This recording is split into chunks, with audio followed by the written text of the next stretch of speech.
In this video, I'm going to talk you through the basics of soldering. First, make sure the area is clear of all flammable materials. Then plug the soldering iron into the 30-minute safety timer so that you don't accidentally leave it on. Power on the soldering iron, and wait a bit for it to come to temperature. As it's warming up, you can wet the sponge. The wet sponge will be used to remove excess solder from the soldering iron.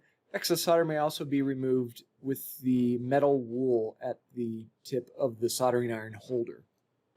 The tip of the soldering iron is very hot. Do not touch it, even if you feel like it's at room temperature because it's been left alone for a while. If you drop the soldering iron, do not try to catch it, let it fall, and then grab it once it's come to rest. You'll want to familiarize yourself with wire strippers. The wire strippers have different size holes for different diameter wires. They can strip the insulation off the wire and also cut the wires so that you can get the exact length you want. When soldering two wires together, it's nice to use the helping hands to hold them in place. It's also nice to put a heat shrink tube, if you're going to use it, on one of the wires before you solder them together, because usually you can't do it after you solder them together. And once they're secured, you can apply solder. Turn on the air filter before you touch solder to soldering iron because it will produce fumes that may be harmful to breathe. Never solder in a closed space. The lab is pretty well ventilated, but still be cautious. Heat up the connection between the two wires before you apply solder to make a good solder joint. Once the two wires are heated up, then start feeding the solder in to the connection between the soldering iron and the junction you want to create. Excess solder that accumulates on the tip can be wiped off in the metal wool.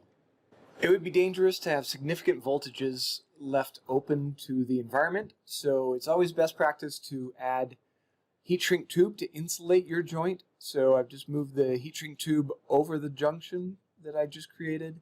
I'm going to use the heat gun to heat it up, and you'll see the heat shrink tube shrink and start to surround the junction and make it more safe. A well-soldered joint should be able to withstand a very strong human. When soldering electronic components with through holes, it's often useful to use a breadboard. Place the component on the breadboard, turn on the air filter, heat up the pad and the pin before you apply solder.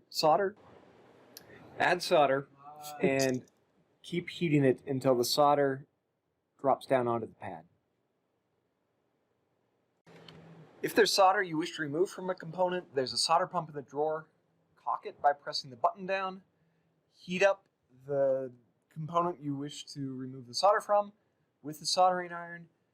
Then place the solder pump near it once it is molten and press the trigger on the solder pump, and you should hear it suck up very quickly the remaining solder.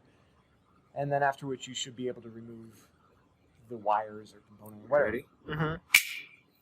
When you're done soldering, tin the tip, which means cover it with a layer of solder to keep it from oxidizing and make the tip last longer. Turn off the soldering iron, and usually you'd let the tip cool a bit so it's solidified, but then place it back in the holder, turn off the ventilation fan, and then it's always good practice to unplug it and just to make sure that it isn't left on.